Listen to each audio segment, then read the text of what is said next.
Want to share your mobile gaming skills with the world and connect with other players? Here's how to live stream your games on TikTok. First, make sure you meet TikTok's requirements to go live. This includes having a certain number of followers and adhering to their community guidelines. Check your profile to ensure you're eligible.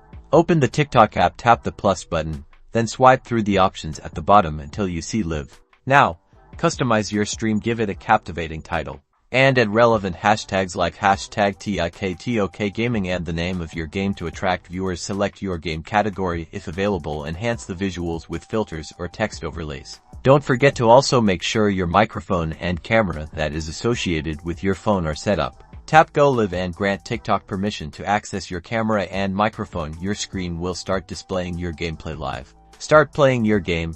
Your live stream will be visible on TikTok. Viewers can watch your gameplay, chat in real time, and engage with features like gifting. Engage with your audience by answering their questions. The more you interact, the more you can build a community. You're now live. Keep your content exciting and fun. Happy streaming, and good luck, gamers. Remember to use hashtag TikTok Gaming and hashtag mobile streaming.